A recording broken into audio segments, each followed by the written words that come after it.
रजत और रोहन दो भाई थे। रजत के दो बच्चे थे, लेकिन जब से माँ बाप गुजरे तब से दोनों भाइयों में अनबन रहने लगी और रजत अपने बच्चों के साथ अलग घर में रहने लगा।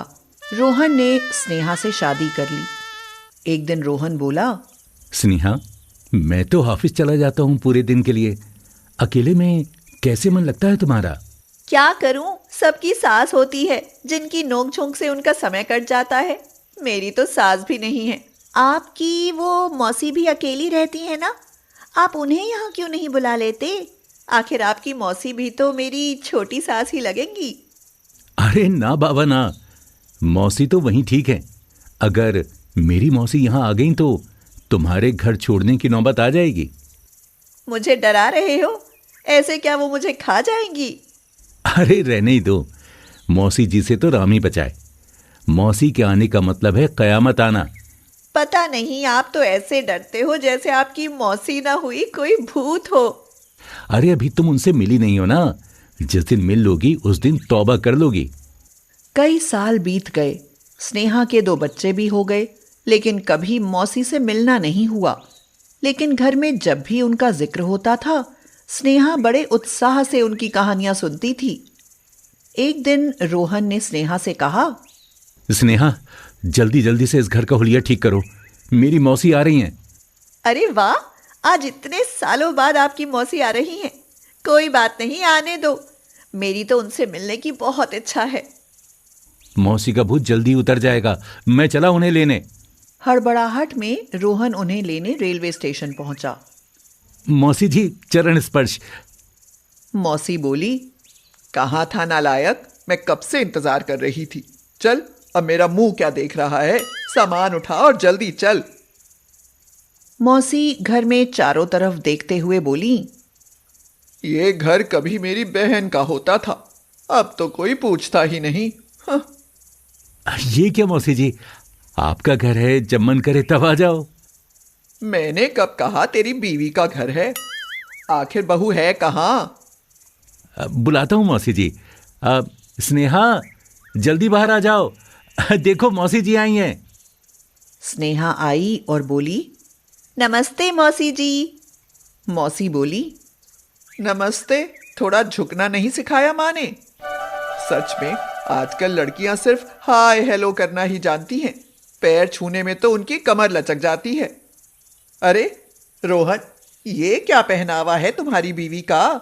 लड़की नहीं रही, अब दो बच्चों की माँ है। ये पैंट सेट बहुओं को शोभा नहीं देते। मैं सूट पहनकर आई मौसी जी। रहने दे, ना बिछिया ना सिंदूर, संस्कार नाम की तो कोई चीज ही नहीं है। हाँ। ये बात तो सही कही मौसी जी, मैंने कई बार कहा, लेकिन ये मानती नहीं है। रोहन, तुम भी? ओ रोहन, ये तेरा नाम भी लेती है? कितना कलयुग आ गया है। एक हम थे जो कभी गलती से भी अपने पति का नाम नहीं लिया, और एक ये है रोहन। सॉरी मौसी जी, आओ पहले यहाँ आराम से बैठो। मैं सब जानती हूँ कहाँ बैठना है। बहन नहीं तो क्या हुआ, घर तो मेरी बहन का ही है। रजत और उसकी बहू कहाँ हैं? वो कहीं दिखाई नहीं दे रहे। मौसी, वो अब हमारे साथ नहीं रहते, अब वो हमारे बराबर वाले घर में अलग रहते हैं। क्या अलग रहते हैं? हे भगवान, मेरी बहन के बिना ये कैसा अनर्थ हो रहा है। घर के दो हिस्से हो गए। अगर ये सब मुझे पहले पता लग जाता तो मैं ऐसा कभी नहीं होने देती। मौसी जी, जरा आराम करो, तब तक मैं आपके लिए नाश्ता बना कर लाती हूँ। स्नेहा चाय नाश्ता बनाने चली गई। रोहन भी रसोई में जाकर बोला, सुन लिया ना, अब लड़की नहीं हो तुम, दो बच्चों की माँ हो। हाँ सुन लिया, अब जाओ यहाँ से। मौसी ने आपको यहाँ देख लिया तो कहेंगी, एक हम थे जो पति की परछाई से भी दूर रहते थे, और ये बहू पति के साथ रसोई में खड़ी है। मौसी चाय नाश्ता करके रोहन से बोली, सुन रोहन, शाम को रजत को बुला लेना। आखिर है तो तेरा बड़ा भाई, और उसके बच्चे भी तो बहुत बड़े हो गए होंगे। कितना बिखर गया है परिवार। लेकिन मौसी, भैया भाभी और बच्चे हमसे बात नहीं करते। मौसी ने रोहन को तपाक से थप्पड़ मारा और बोली, बड़ा तू है या वो? तू छोटा है, बात तुझे करनी चाहिए। स्नेहा मौसी को देखकर हैरान थी। तुम क्या मुझे ही देखती रहोगी? कुछ लक्षण हैं या नहीं? जाओ और कुछ खाने के लिए बना लो। और सुनो, मुझे ज्यादा घी तेल वाला खाना हजम नहीं होता। स्नेहा सोच में पड़ गई कि बिना घी तेल के खाने में क्या बन सकता है। मौसी बोली, अरे क्या सोच में पड़ गई? खाना बनाने के लिए कहा है, कोई तुम्हारी तिजोरी की चाबी नहीं मांग ली। ये दिल्ली की बहुएं भी ना, राम बचाए। एक काम करती हूँ, सरसों का साग बना लेती हूँ। बच्चों को पसंद तो नहीं है, लेकिन उन्हें कुछ और बना दूंगी। स्नेहा ने साग बनाकर मौसी के सामने खाना परोसा। मौसी बोली, मुझे नहीं लगता तेरे अंदर इतना दिमाग होगा। जरूर रोहन ने सलाह दी होगी साग बनाने की। मौसी जी, मैं... चल अब ज्यादा जबान मत चला। जब तक मैं खाऊं अपनी जेठानी को बुला ला। स्नेहा के लिए ये बहुत मुश्किल काम था, क्योंकि जब से वह इस घर में आई है तब से पुष्पा ने उससे कभी बात नहीं करी। लेकिन मौसी जी की बात वह कैसे टाल सकती थी। स्नेहा पुष्पा के पास जाकर बोली, दीदी, बच्चों के साथ घर चलिए, मौसी जी ने बुलाया है। स्नेहा, आज तुम मेरे घर आई, मुझे बहुत खुशी हुई। मैं अभी चलती हूँ। शाम के समय दोनों भाइयों के परिवार मौसी के सामने बैठे थे। मौसी बोली, आज ये परिवार पूरा लग रहा है। पुष्पा, जरा अपने हाथों की वही इलायची वाली चाय तो बनाकर पिलाओ जो पहले पिलाती थी। लेकिन मौसी जी, ये तो स्नेहा की किचन। किसकी किचन? स्नेहा की? अपने मायके से नहीं लाई थी वो। तुम चाय बनाओ, देखती हूँ ये कैसे मना करती है। और सबके लिए बनाना। किसी ने पीने से मना किया तो मैं अभी यहां से चली जाऊंगी। हाँ। पुष्पा के साथ स्नेहा भी सामान देने रसोई में जा पहुंची।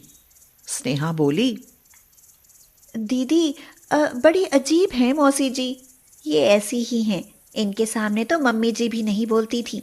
अब जल्दी चाय लेकर चलो, नहीं तो यहीं आ धमकेंगी। रात के समय सब लोग बैठकर मौसी जी की मजेदार कहानियां सुनते रहे और यहां तक सबका बिस्तर भी मौसी के पास हॉल में ही लगा। रोहन बोला, यार तंग आ गए मौसी जी से, पता नहीं कब जाएंगी। 2 सप्ताह हो गए, ये तो जाने का नाम ही नहीं ले रही हैं। आपको इसके अलावा कुछ और नहीं दिखाई दे रहा? जब से मौसी जी आई हैं तब से 2 रूठे हुए परिवार मिल गए हैं। हम सब साथ समय गुजारते हैं, एक दूसरे से बातें करते हैं। जानते हो, हमारे संस्कार जैसे कहीं खो गए थे। मौसी जी ने उन्हें फिर से लौटा दिया है। सही कह रही हो स्नेहा, इस बात का तो मैंने कभी विचार ही नहीं किया। रात को मौसी बोली, कल मैं वापस जा रही हूं। सब चौंक गए और उनसे पूछने लगे कि क्या वह वापस जा रही हैं। हाँ, कल चली जाऊंगी। आपके आने से ऐसा लगा था जैसे माँ वापस आ गई हो। आप मत जाओ ना मौसी। हाँ मौसी जी, आप चली जाओगी तो हमें सही गलत का मतलब कौन बताएगा? बच्चे भी बोले, दादी जी, फिर हमें कहानियां कौन सुनाएगा? सारे के सारे ही नालायक हो। भगवान के नहीं, अपने घर जा रही हूं। जाना तो पड़ेगा ही। पुष्पा, मेरे लिए भरवा करेले बना देना। और स्नेहा, मेरी सारी साड़ियां बढ़िया से इस्त्री कर दे। मौसी के जाने से मन में खुशी होनी चाहिए थी, लेकिन फिर भी सबकी आंखें नम हो गईं। अगली सुबह मौसी तैयार हो गईं। सब उन्हें गाड़ी में बिठाने रेलवे स्टेशन पहुंच गए। मौसी बोली, नालायको, ये रोनी सूरत क्यों बनाई हुई है? मैं फिर आऊंगी। स्नेहा ने कहा, मौसी जी, मैं आपको बहुत मिस करूंगी। अब मस्का मत लगाओ, मैं नहीं रुकने वाली। और फिर मौसी ट्रेन में बैठ गईं और ट्रेन चल पड़ी। सब उन्हें नम आंखों से जाते हुए देखते रह गए। क्या मौसी जी फिर से वापस आएंगी? देखिए अगले एपिसोड में।